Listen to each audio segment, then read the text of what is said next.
हर साल जब फागुन की पूर्णिमा की रात को अग्नि प्रज्वलित होती है, जब लकड़ियां जलती हैं और लोग होलिका दहन मनाते हैं, क्या हमने कभी सोचा आखिर होलिका कौन थी? क्या वो सिर्फ एक दुष्ट राक्षसी थी या उसके जीवन में कोई छिपा हुआ रहस्य भी था? आज हम जानेंगे होलिका की पूरी कथा, उसके वरदान का सच, उसकी मृत्यु का रहस्य और वह आध्यात्मिक संदेश जो सदियों से छिपा हुआ है। इतिहास अक्सर विजेता की दृष्टि से लिखा जाता है। होलिका को हम खलनायिका के रूप में जानते हैं। और क्या उसने अपने भाई के आदेश का पालन मात्र किया? क्या वो सत्ता और भय की शिकार थी? कुछ विद्वान मानते हैं कि होलिका उस व्यवस्था का प्रतीक थी जहां शक्ति का उपयोग विवेक के बिना किया जाता है। वह अहंकार की अग्नि थी जो अंततः स्वयं को ही जला देती है। होलिका का जन्म दैत्य कुल में हुआ था। वह महान ऋषि कश्यप की वंशज थी।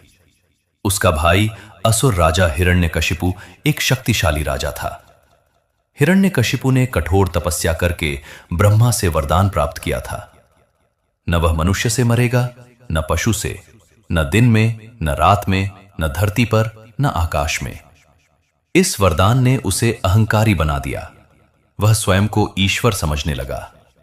हिरण्यकशिपु का पुत्र प्रहलाद, जो भगवान विष्णु का परम भक्त था, जिससे उनके पिता हिरण्यकशिपु बहुत दुखी रहते थे क्योंकि वह अपने आप को भगवान मानता था। होलिका को एक विशेष शक्ति प्राप्त थी।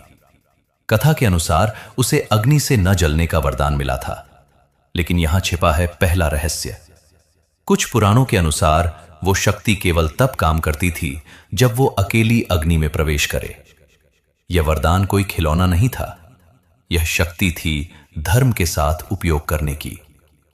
प्राचीन ग्रंथों में संकेत मिलते हैं कि होलिका केवल अग्नि से सुरक्षित नहीं थी, बल्कि वो अग्नि की साधिका थी।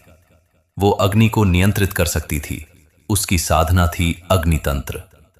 रात के अंधेरे में महल के पीछे वो यज्ञ कुंड के सामने बैठकर अग्नि से संवाद करती थी। अग्नि उसकी मित्र थी और शायद उसका भाग्य भी। होलिका सिर्फ एक राजकुमारी नहीं थी। वो महल के एक योद्धा से प्रेम करती थी। एक ऐसा प्रेम जो सत्ता के खिलाफ था। वो योद्धा अक्सर कहता, अग्नि से मत खेलो होलिका, अग्नि सिर्फ जलाती नहीं, निगल भी जाती है। पर सत्ता के आदेश प्रेम से भरी थी। हिरण्यकशिपु ने आदेश दिया, होलिका, अपने वरदान का उपयोग करो। जाओ, प्रहलाद को लेकर अग्नि में बैठ जाओ। कभी कभी कर्तव्य प्रेम से बड़ा होता है। क्या वो सच में प्रहलाद को मारना चाहती थी या वो स्वयं को बलि चढ़ा रही थी?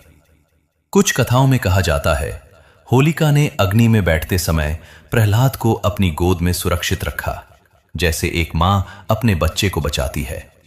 अग्नि शांत हुई, प्रहलाद जीवित था। होलिका राख बन चुकी थी। लेकिन क्या यह पराजय थी या त्याग? उसका प्रेमी दूर खड़ा था, आंखों में आंसू पर आवाज में मौन। वह समझ चुका था। होलिका ने प्रेम और कर्तव्य के बीच खुद को जला दिया। होलिका को खलनायिका कहना आसान है, लेकिन किसी भी सत्ता तंत्र में जो व्यक्ति आदेश मानता है, वह भी उसी जाल का हिस्सा होता है। वह भाई के प्रेम और राजभय के बीच फंसी थी। इतिहास चुप है, लेकिन सवाल जीवित हैं। आज भी देखा जाता है कितनी बार महिलाएं परिवार या सत्ता के दबाव में ऐसा निर्णय ले लेती हैं जिनका परिणाम उन्हें ही भुगतना पड़ता है।